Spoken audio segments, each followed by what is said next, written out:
नमस्कार। राष्ट्र, राष्ट्रियता, सभ्यता र संस्कारको सङ्गम बागमती टेलिभिजनको यो नियमित संवाद प्रश्नोत्तरमा तपाईलाई स्वागत छ। म कृष्ण तिमल सिन्हा। आजको बसाइमा पनि हामी पृथ्वीनारायण शाहलाई सम्झन्छौँ। राष्ट्र निर्माता पृथ्वीनारायण शाह। आधुनिक नेपाल, नयाँ नेपाल निर्माणको कुरा गर्दै गर्दा आधुनिक नेपाल निर्माता पृथ्वीनारायण शाहको मानमर्दन गर्दै राजनीतिक हिलो छ्याप्ने श्रृङ्खला चलिराखेको धेरै भएको छ। यो 1.5 दशक यताको राजनीतिक घटनाक्रम हेर्ने हो भने पृथ्वीनारायण शाह नेपाल राष्ट्र निर्माणमा कुनै पनि योगदान नभएका एकजना सामान्य राजा मात्रै थिए भन्ने ढङ्गबाट राजनीतिक व्यवहार गरिएको छ। तथापि पुस 27 गते 300औं पृथ्वी जयन्तीको पूर्व सन्ध्यामा हामी यो संवाद गरिरहेका छौँ र राष्ट्र निर्माता पृथ्वीनारायण शाहमा आजको यो कार्यक्रम समर्पित गरेका छौँ। संवादका लागि आज हामीसँग प्राध्यापक डाक्टर शोभा पोखरेल इतिहासकार हुनुहुन्छ। पृथ्वीनारायण शाहका सन्दर्भमा अध्येता हुनुहुन्छ। संवादका लागि स्वागत छ यहाँलाई। नमस्कार। सबभन्दा पहिले त म यो बागमती टेलिभिजनलाई चाहिँ नि गर्न चाहन्छु। के भन्दाखेरि तपाईँले बोलाउनु भयो त्यसको लागि तपाईँलाई धेरै म आभारी छु। पृथ्वीनारायण शाहलाई जसले चाहिँ नि गर्न खोज्यो नि मिनिमाइज गर्न खोज्यो त्यो गलत कुरा हो। पृथ्वीनारायण शाहलाई चिनेन, त्यो राष्ट्रभक्त नै भन्न मिल्दैन। त्यो म चाहिँ विषय प्रवेश तपाईँको यो पुस्तकबाट गर्न खोजिरहेको छु। आधुनिक नेपालका जन्मदाता श्री 5 बडमहाराधिराज पृथ्वीनारायण शाह। हजुर, यो किताबले हाम्रो पुस्तालाई के सन्देश दिन खोजेको हो? यो किताबले हाम्रो पुस्तालाई के सन्देश दिन खोजेको भने पृथ्वीनारायण शाह को थिए, पृथ्वीनारायण शाहले के गरे त नेपालको लागि, किन पृथ्वीनारायण शाह आज आवश्यक छन्, किन पृथ्वीनारायण शाहलाई अरूहरूले नचाहिने तत्त्वहरू नेगेटिभ पछिबाट हेरिरहेछन् भन्दाखेरि त्यो कुरा देखाउन खोजेको त्यसमा त्यो किताबमा।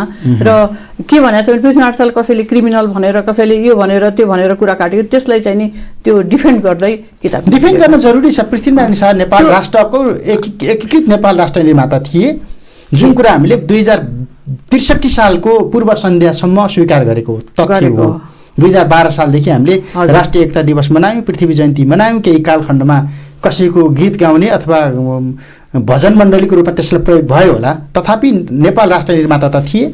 इतिहास बोल्छ।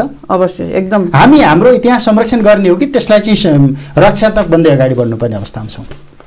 हामीले इतिहासलाई पनि संरक्षण गर्नुपर्छ र अगाडि पनि बढ्नुपर्छ। पृथ्वीनारायण शाहलाई उहाँको अपोजमा जाने मान्छेहरूलाई हामीले खण्डन पनि गर्नुपर्छ। चुप्लाएर बसेर त्यही हाम्रो हिन्दू धर्म भनेर, हाम्रो हिन्दू धर्म असाध्यै के भन्छ त्यो सहिष्णु छ, त्यसले गर्दाखेरि अरूहरूले हामीलाई खिचिरहेछ नि। हामी जसलाई पनि किरा फट्याङ्ग्रा सबैलाई हामी भगवान्को रूपमा हेर्छौँ, गाछी साछी यो बोट सबैलाई हेर्छौँ। त्यसैले हामीलाई चाहिँ सबैले किचड छ्यापिरहेछ।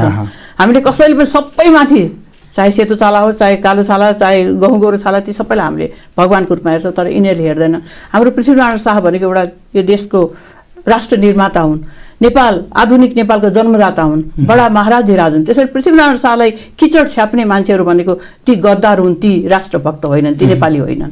जस्तो पृथ्वीनारायण शाहले नेपाल राष्ट्र एकीकरण गरिसके पछाडि धर्मको एउटा जुन प्रतिस्पर्धा चलेको थियो, नेपालको संस्कृति, नेपालको सभ्यता, नेपालको भाषा भत्काउने, समाज भत्काउने जुन एउटा प्रतिस्पर्धा चलिराखेको थियो, त्यही प्रतिस्पर्धाको निरन्तरता आज पृथ्वीनारायण शाह त्यसको कोपभाजनमा परेका हुन्। अब त्यस्तै लाग्छ। त्यो तपाईँको अध्ययनले के भन्छ? एकीकरण अभियान चल्दै गर्दाखेरि पश्चिमाहरूको स्वार्थ पृथ्वीनारायण शाहसँग कहाँनिर गएर बाजिएको थियो, ठोकिएको थियो? पृथ्वीनारायण शाहले एकदम हिन्दू चाहिँ नि राष्ट्रको चाहिँ नि एउटा हिन्दू अधिराज्य नेपाल सृजना गरे। पृथ्वीनारायण शाह पछि नै हिन्दू अधिराज्य नेपाल भएको। खासमा पहिले हिन्दू साना साना राज्यहरू थिए, ती राज्यहरूलाई सबैले युनिफाई गर्न चाहेका थिए पृथ्वीनारायण शाहले। र पृथ्वीनारायण शाहले आफ्नो के विचार गरेका थिए भने बाहिरबाट आएका यी पादरीहरू यिनीहरूले चाहिँ नि धर्म प्रचार गर्ने न्युमा आएर यहाँ राजनीति पनि गर्छन्, सबै गर्छन्, यिनीहरू ठिक छैन भने उसलाई निकालिदिनु भएको छ, निकालिदिनु भएको थियो। त्यसले गर्दाखेरि उनीहरूले चाहिँ नि पृथ्वीनारायण शाहको कुरा काटेर किताबहरू निकालेर तिनैका फलोवरहरूले चाहिँ फेरि त्यो कुरालाई इलाबोरेट गर्दै फिरङ्गीहरूको मुभमेन्ट फिरङ्गीहरूको मुभमेन्ट भनेर पृथ्वीनारायण शाहले कता कता दिव्य उपदेशमा जोडेको त्यो सन्दर्भ आइन्छ। फिरङ्गीहरू नेपालमा त्यति बेला कुन नाकाबाट कसरी कुन रूपमा आइरहेका थिए? उनीहरू त के गर्थे भने यो टिबेट हाम्रो नेपाल त एउटा चाहिँ ट्रान्जिट पोइन्टै हो, एकदमै पहिलेदेखि नै असाध्यै इम्पोर्टेन्ट ठाउँ भएको हुनाले अहिले सबै विश्वकै राष्ट्रहरूले चाहिँ नि नेपाललाई विशेष ध्यान दिएर हेरेका छन्। असाध्यै महत्त्वपूर्ण ठाउँ हो। त्यसैले गर्दाखेरि टिबेट जाँदाखेरि यहाँ आउँथे यिनीहरू। टिबेटमा इन्डियाबाट पनि नेपाल हुँदै टिबेट जान्थे, बाहिरका पनि आएर टिबेट जान्थे। टिबेट चाइनासित चाहिँ नि उनीहरूको सम्मत गर्ने भाव हुनाले नेपालतिर आउने, नेपालमा आउने बस्ने गरेर नेपाल छिरेका थिए। हजुर, फिरङ्गीहरू पनि अरूहरू पनि यो ऊहरू पनि बुद्धिस्टहरू पनि यिनीहरू। जस्तो पृथ्वीनारायण शाहको यो दिव्य उपदेशका सन्दर्भमा हामी धेरै बहस गर्छौँ, विवाद गर्छौँ। तर दिव्य उपदेशको रचना र त्यसको सङ्कलन चाहिँ कसरी कुन कालखण्डमा भयो भन्ने पनि एउटा विवाद छ नि त। दिव्य उपदेश कसले कसलाई सुनायो, कसले टिप्यो, कसले किताबमा निकाल्यो, अनि कसले चाहिँ हामीलाई यो दिव्य उपदेश हो भनेर दिइराखेको छ। यसको पृष्ठभूमि अथवा इतिहास चाहिँ के हो, तपाईँको अध्ययनले के भन्छ? दिव्य उपदेशको बारेमा यो पृथ्वीनारायण शाहको उपदेश हो भनेर पण्डित नयराज पन्तले निकाल्नु भएको छ। उहाँले किताब निकाल्नु भएको छ। त्यो किताब हेऱ्यो भने उहाँ सबै क्लियर गरिदिएको छ। र उहाँ पहिले पृथ्वीनारायण शाहले भन्नुभयो, त्यसपछि चाहिँ अरूहरूले सुन्दै अनि निकाल्दै उ गर्दै गयो। भाइ भारदारलाई सुनाएको उपदेश थियो त्यति बेला, राज्य सञ्चालनका बेला उपदेश हो। उहाँले बोलेको कुरा भनौँ न, त्यो बेलामा त्यो कुरा भएको कुरा हो, त्यो अथेन्टिक कुरा हो। यसको रेकर्ड हामीसँग इतिहास अध्ययनका क्रममा केही भेटिन्छ? पृथ्वीनारायण शाहकालीन रेकर्डको भन्ने हो भने त त्यो बाबुराम आचार्यले उतारे 1930 को दशकमा भन्ने एउटा सामान्य आउँछ। बाबुराम आचार्यले त्यो पाण्डुलिपि कहाँबाट ल्याए भन्ने पनि होला फेरि, अथवा यो हामी काल्पनिक उपदेशको पछि लागिराखेका छौँ। विवाद त गर्न सकिन्छ नि? गर्न सकिन्छ, तर उपदेश छ। त्यो उपदेश चाहिँ नयराज पन्तले गर्नुभएको छ। त्यसमा त्यो एकचोटि हेर्दाखेरि क्लियर हुन्छ, नयराज पन्तहरू मिलेर त्यो गर्नुभएको छ उपदेश। अब पृथ्वीनारायण शाहको जीवनकालमा अथवा राज्यरोहणको समयमा गोर्खा राज्यबाट सुरु भएको एकता अभियान विशेष गरी कान्तिपुर नगरीमा आइसके पछाडि त्यसले एउटा आकार लियो भनिन्छ। समग्र विश्व परिवेश चाहिँ कस्तो थियो? त्यो इतिहासको विद्यार्थी। हजुर, पृथ्वीनारायण शाहको समय भनेको 1779 पौषमा हो जन्म भएको होइन, 1779 अनि 1825 आइपुग्दा 1825 आइपुग्दाखेरि काठमाडौँ गर्नुभयो होइन। त्यो गर्नुभयो। त्योभन्दा अगाडि विदेशमा चाहिने के थियो भन्दाखेरि यो बेलायतीहरू यिनीहरूको साम्राज्य विस्तारको कार्यक्रम चलिरहेको थियो। कोही कता गइरहेको थियो। त्यसैले यो अङ्ग्रेजहरूबाट चाहिँ नि नेपाललाई चाहिँ नि छुट्टै राख्नुपर्छ भने उहाँले धेरै नै उ गरेको हुनाले वास्तवमा यिनीहरूबाट सतर्कै भएको। अनि किन्लको अभियानहरू आएको थियो यहाँ, जयप्रकाश मल्ललाई उ गर्नलाई सघाउनलाई आएको थियो। यिनीहरूलाई पनि सिन्धुलीगढीमा त्यहाँ पनि पृथ्वीनारायण शाहको गोर्खाली उहरूले चाहिँ नि हार खुवाएर पठाए। यसरी गर्दाखेरि सबैजनाको नजरमा पृथ्वीनारायण शाह एउटा चाहिँ नि कसिङ्गरै भएको थियो कि, साम्राज्यवादीहरूको नजरमा पनि कसिङ्गर, धर्म प्रचार गर्नेहरूको नजरमा पनि। अहिलेको हाम्रो पुस्तामा चाहिँ किन कसिङ्गर भयो पृथ्वीनारायण शाह? अब अहिलेको हाम्रो पुस्ता भनेको कस्तो शिक्षा दिइरहेछौँ हामीले पुस्तालाई? हाम्रो स्टडी कोर्स अफ स्टडी कस्तो छ? कसको बारेमा पढाइन्छ? सुरु नै ए फर एप्पलबाट सुरु गर्छौँ। हाम्रो बुवा आमाले हामीलाई पढाउँदाखेरि गणेश स्तोत्र, सरस्वती स्तोत्रबाट सुरु गर्नुहुन्थ्यो। बाबुआमालाई पियानो ढोग्ने चलन थियो। बेलुका साँझ परेपछि ढोग्ने चलन थियो। हाम्रो कल्चरै तहस नहस पारिदिरहेछन् यो पश्चिमाहरूले। त्यसैले यो हाम्रो कल्चर बचाउनलाई, हाम्रो पृथ्वीनारायण शाहको इज्जत बचाउनलाई हामीले अगाडि बढ्नुपर्छ नै। पृथ्वी जयन्ती नमनाउँदा चाहिँ के हुन्छ? राष्ट्रिय एकता दिवस नमनाउँदा चाहिँ के हुन्छ? हामीले 63 सालदेखि हामीले मनाएनौँ। त्यो 74 सालमा 1 वर्ष बिदा दिइयो। फेरि राष्ट्रपति आफै सिंहदरबार अघिल्तिर आएर माल्यार्पण गरेको पनि हो। त्यसभन्दा पछाडि फेरि हामीले मनाएका छैनौँ, चलेकै छ। हामीले भित्रबाट हृदयबाट मनाएका छौँ। तर यो नेताजीहरूको को भाजनमा पर्यो, को भाजनमा पर्यो, त्यसरी नमनाएको फेरि पनि मनाउँछौँ हामी, मनाइन्छ। यसको आवश्यकता किन? आवश्यकता एउटा राष्ट्रको चाहिँ निर्माणकर्तालाई बिर्सिनु त कुरै भएन नि। आमा बाबुको छोराछोरी जहाँसुकै गए पनि, जेसुकै भन्यो, डक्टर इन्जिनियर ठुल्ठुलो मान्छे भए पनि त्यो आमा बाबुलाई बिर्सेर त के मतलब त्यसको? त कसको छोरो भने चिनी त? हामी उहाँको सन्तान होइन त? तर यो काठमाडौँ उपत्यका एकताका सन्दर्भमा पृथ्वीनारायण शाहका विषयमा धेरै विवादहरू छन् नि त, उठेका छन् नि। ती पनि काल्पनिक हुन् र होइनन् होला? कस्तो कीर्तिपुरमा आउँदा 3-4 धार्ने 7 धार्ने नाक कान काटेर पृथ्वीनारायण शाहले बुच्चै बनाइदिए। त्यसकारण पृथ्वीनारायण शाह हत्यारा हुन्, तानाशाह हुन्। तपाईँको अध्ययनले के भन्छ यो कीर्तिपुरको सन्दर्भमा चाहिँ? कीर्तिपुरको सन्दर्भमा पनि पृथ्वीनारायण शाहले 3 चोटिसम्म गर्नु पर्यो। उहाँले हार खानु पर्यो। कीर्तिपुरको युद्धमा चाहिँ नि सूर्यप्रताप आफ्नो भाइको पनि आँखामा उ भयो होइन, त्यो उहाँको उहरू मान्छेहरू मरे, त्यसले गर्दाखेरि उहाँलाई गाह्रो भएको थियो। त्यसले उहाँले चाहिँ पछि चाहिँ नि उ गरेको हो, केहीलाई चाहिँ गरेको हो, प्रतीकात्मक रूपमा त्यो खालको घटना त्यो बारेमा पनि यो किताब यस्तो राम्रोसँग दिएको छ। त्यसमा त्यो एकचोटि हेर्नु होला, छोटो छ, त्यो किन नाक काटेको के छ कसो छ, किन के भनियो भनेर बारेमा त्यो बारेमा दिएको छ यसमा किताबमा। पृथ्वीनारायण शाहले दिएको यो दिव्य उपदेशका सन्दर्भमा चाहिँ हजुर तपाईँको अध्ययन के छ? जस्तो एउटा असली हिन्दुस्तान भन्ने शब्द त्यहाँ प्रयोग भएको छ। असली हिन्दुस्तान भनेर त्यति बेला भारतलाई इङ्गित गरियो अथवा नेपाललाई इङ्गित गरियो अथवा समग्र एसियालाई इङ्गित गरियो? पृथ्वीनारायण शाहले चाहिँ के भन्नुभएको छ भने नेपाल हाम्रो देशले दुईतिर छिमेकी छन्। यो दक्षिण भनेको चाहिँ खासमा भारतलाई भनेको होइन, यो अङ्ग्रेजहरूलाई भनेको। पृथ्वीनारायण शाहले अङ्ग्रेजलाई भनेको, किनभने त्यो बेला भारत त अङ्ग्रेजको उसमा थियो नि त होइन। हाम्रो नेपाल मात्र एउटा विशुद्ध भएर बस्न पायो, सिङ्गो भएर बस्न पायो। नेपाल कहिले पनि अर्काको डोमिनेटमा भएन, हाम्रो ऊ भएन। त्यसैले चाहिँ पृथ्वीनारायण शाहले दुवैतिरलाई ब्यालेन्स गरेर बस, दुवैतिरलाई ठिक पारेर बस र कसैमाथि एट्याक पनि नगर, कसैले एट्याक गर्न आउँछ भने त्यो गऱ्यो भने चाहिँ अगाडि बढ्नु भने भन्नुभएको छ। नत्र चाहिँ हत्तपत्तै न्यून खोज्नु। फेरि यिनीहरूसँग युद्ध गर्दाखेरि, यो पश्चिमाहरूसँग भनौँ न, यो दक्षिणीहरूसँग युद्ध गर्दाखेरि चाहिँ नि यो के भन्छ गुरिल्ला युद्ध गर्नु, उसमा होइन, प्लेन भूमिमा नगर्नु, प्लेन भूमिमा नगर्नु, उनीहरूले जित्छन् भनेर भन्नुभएको थियो। त्यसैले पृथ्वीनारायण शाहले नेपाल राष्ट्र एकीकरण गर्दाखेरिको अनुभवका आधारमा दिएको उपदेश भयो। अनि नेपाल एकीकरण अभियान के पृथ्वीनारायण शाहका उमेर खण्डमा अथवा कार्यकालमै सकिएको हो र हामी पृथ्वीनारायण शाहको मात्रै चर्चा गरिराखेका छौँ? बाँकी योद्धाहरूको स्मरण किन हुँदैन? पृथ्वीनारायण शाह चाहिँ मेन मान्छे हुन्, मेन हिरो त पृथ्वीनारायण शाह हो। जहिले पनि एउटा कुरा के हुन्छ भन्दाखेरि लिड गर्ने मान्छे कस्तो छ, लिडिङ रोल कस्तो छ भने लिडर हो पृथ्वीनारायण शाहको, एउटा ठुलो ग्रेट लिडर अफ नेपाल पनि भन्न सकिन्छ। पृथ्वीनारायण शाहको चर्चा गर्दाखेरि अरूहरूको किन गरेन भन्ने पनि कुरो उठ्छ त्यहाँ। बहादुर शाहको कुरा होला, राजेन्द्र लक्ष्मीको कुरा होला, तर त्यो लेख्नुपर्ने छ। बहादुर शाहको बारेमा पनि म लेख्न आँटिरहेको छु, किनभने बहादुर शाहले र राजेन्द्र लक्ष्मीले खास गरेर चाहिँ नि पृथ्वीनारायण शाहको सपनालाई साकार पारेका हुन् नै। तर त्यो बारेमा हात कलम चलाएको धेरै पाइँदैन कि त्यो, त्यसैले म त्यसमा पनि अहिले लागिरहेको छु, अध्ययन गरिरहेको छ। अर्को पृथ्वीनारायण शाहको सन्दर्भमा जोड्दाखेरि नेपाली सेना र नेपालको सेनाको इतिहास, सैनिक इतिहास जोडिन्छ कि जोडिँदैन? एकदम जोडिनु पर्ने हो, किनभने यो सैनिकहरूले नै गरे होइन, सैनिकले नै। नेपाली सेनाको स्थापनाको पृष्ठभूमि पृथ्वीनारायण शाहसँग गएर जोडिन्छ र? नेपाली सेना यो के अरे, यो तपाईँको अमरसिंह थापाहरू के हुन्, विपिन थापा, अमरसिंह थापा, यी सबैजना, बालनरसिंह गोरु, यी सबै त सेनै त भन्नु पर्ने होइन।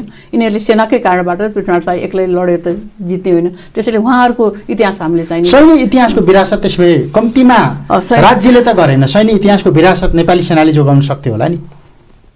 अब प्रयास गर्दै हुनुहुन्छ, अब प्रयास गरिराख्नु भएको छ, हुन्छ होला, जोगाउनु पर्छ। आजका दिनसम्मको भूमिका अब आजको दिनसम्म ब्यारेकहरूमा हामीले पृथ्वीनारायण शाहको फोटोभन्दा बाहेक अरू भूमिका त देखाएको छैनौँ हामीले। अब त्यसमा अगाडि बढ्दै गर्नुपर्छ। अब पृथ्वीनारायण शाहको सँगसँगै अरूहरूलाई पनि हामीले अगाडि बढाउनुपर्छ, ल्याउनुपर्छ।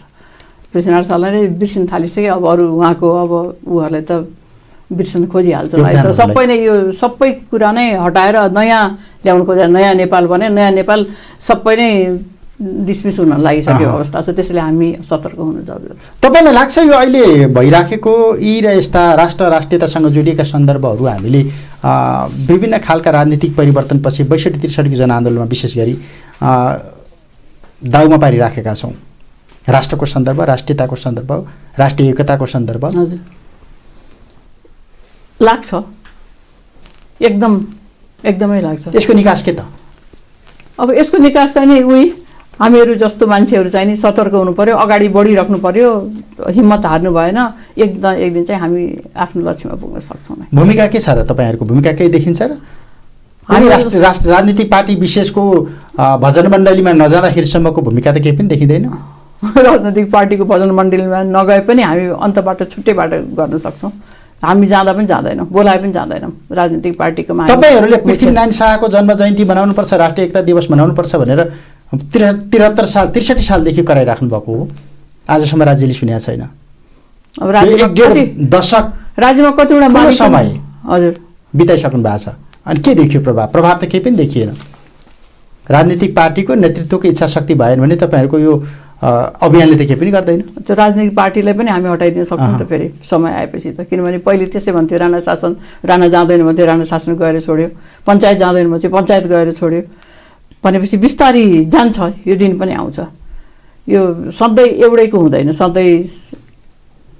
अर्को मैले अब यो इतिहासबाटै राजनीतितिर जोडेँ तपाईँलाई। हजुर। टङ्कप्रसाद आचार्यका सन्दर्भमा तपाईँको विद्यावारिधि, हजुर, इतिहासले के भन्छ? टङ्कप्रसाद आचार्य त्यति बेला राज संस्थासँग जोडिएको त्यो एउटा विरोधाभासपूर्ण अभिव्यक्तिहरू अथवा इतिहासहरू धेरै आएका छन्। तपाईँको अध्ययनले के भन्छ? टङ्कप्रसाद आचार्यको समयमा चाहिँ के थियो नेपालको राज संस्थाको इतिहास? टङ्कप्रसाद आचार्य भनेको वास्तवमा राज संस्था चाहिन्छ भन्ने खालको मान्छे, राज संस्थाको सपोर्टर हो टङ्कप्रसाद आचार्य। टङ्कप्रसाद आचार्यले के गरे भन्दाखेरि टङ्कप्रसाद आचार्यले नेपाललाई विश्वको सामु चिनाउने पनि टङ्कप्रसाद आचार्य हुन्। टङ्कप्रसाद आचार्यले नेपालमा कसैको डोमिनेसन भएको छ भने त्यसलाई हटाउनुपर्छ भनेर अगाडि बढ्ने पनि टङ्कप्रसाद आचार्य हुन्। र नेपालको त्यो बेलामा सम्म जुन बेलामा टङ्कप्रसाद आचार्य थिए कति तपाईँको 12मा 2012 सालमा उहाँ चाहिँ नि प्रधानमन्त्री भएको। प्रधानमन्त्री भएपछि उहाँले भारतको जुन सोल एउटा चाहिँ नि उ थियो नि डोमिनेसन थियो नि, त्यसलाई हटाउनको लागि उहाँ अगाडि बढेको हुनाले अगाडि बढेर चीनसित गर्नुभयो, सम्बन्ध गर्नुभयो, ट्रिटी गर्नुभयो। चीनसँग त पहिले पनि ट्रिटी भएको थियो तर इक्वालिटीको आधारमा थिएन।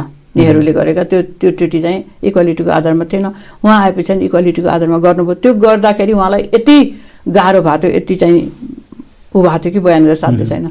त्यसैले दबाब भएको थियो धेरैतिरबाट। उहाँले धेरै 2-4वटा 4-5वटा राष्ट्रसित पनि गर्नुभयो, ट्रिटी गर्नुभयो। पहिले चीनसित गर्नुभयो र त्यो ट्रिटीले गर्दाखेरि नेपाललाई एउटा चाहिँ नि नेपाल पनि भारतको विकल्प चीन हजुर रहेछ, नेपाल पनि एउटा अस्तित्वशाली राष्ट्र रहेछ भन्ने चाहिँ नि देखियो।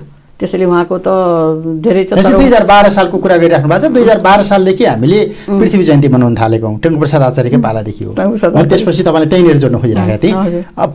त्यति बेला राज संस्था र पृथ्वीनारायण शाह के अरे टङ्कप्रसाद आचार्य अथवा गणतन्त्रवादीहरू लोकतन्त्रवादीहरूको बिचको सम्बन्ध र तारतम्य चाहिँ के थियो? संहिताका कुरा अथवा संविधान सभाका कुरा पनि त्यति बेला जोडिएर आएका थिए। जोडेको थियो। टङ्कप्रसाद आचार्यको घर चाहिँ कस्तो थियो भन्दाखेरि सबैजनालाई कन्भिन्स गरेर एउटा गार्जियनको थलो जस्तो थियो। सबैजना आउँथे त्यहाँ, सबजना आउँथे, भेट्थे, त्यहाँ सल्लाह गर्थे, सारा गर्थे।